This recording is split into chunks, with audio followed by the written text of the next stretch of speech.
মিয়ানমারের কারাবন্দী সাবেক নেত্রী অং সান সুচিকে কারাগার থেকে সরিয়ে গৃহবন্দী করা হয়েছে বলে জানিয়েছে দেশটির সামরিক সরকার। জান্তা প্রধান মিন অং হ্লাইংয়ের বরাতে রাষ্ট্রীয় গণমাধ্যম এ তথ্য প্রকাশ করে। তবে এ তথ্য নিয়ে সন্দেহ প্রকাশ করেছেন সুচির ছেলে কিম অ্যারিস। তিনি বলেন, তার মা বেঁচে আছেন কিনা বা তাকে সত্যি স্থানান্তর করা হয়েছে কিনা সে বিষয়ে কোনো নির্ভরযোগ্য প্রমাণ তার কাছে নেই।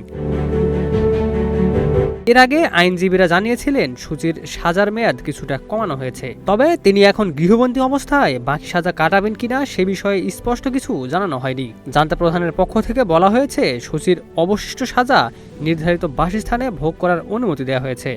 একই সঙ্গে সামরিক কর্মকর্তাদের সঙ্গে তার একটি ছবি প্রকাশ করা হলেও সেটির সত্যতা নিয়েও প্রশ্ন উঠেছে। 2021 সালের সামরিক অভ্যুত্থানের পর থেকেই সুচির অবস্থান ও শারীরিক পরিস্থিতি নিয়ে অনিশ্চয়তা চলছে। দীর্ঘ সময় ধরে পরিবারের সঙ্গে তার যোগাযোগ বিচ্ছিন্ন, এমনকি আইনজীবীরাও তার সঙ্গে নিয়মিত দেখা করতে পারেননি। এদিকে গৃহবন্দী করার বিষয়ে সুচির আইনজীবীদের আনুষ্ঠানিকভাবে কিছু জানানো হয়নি বলেও জানা গেছে। ফলে তার বর্তমান পরিস্থিতি নিয়ে আন্তর্জাতিক মহলে আরও উদ্বেগ তৈরি হয়েছে।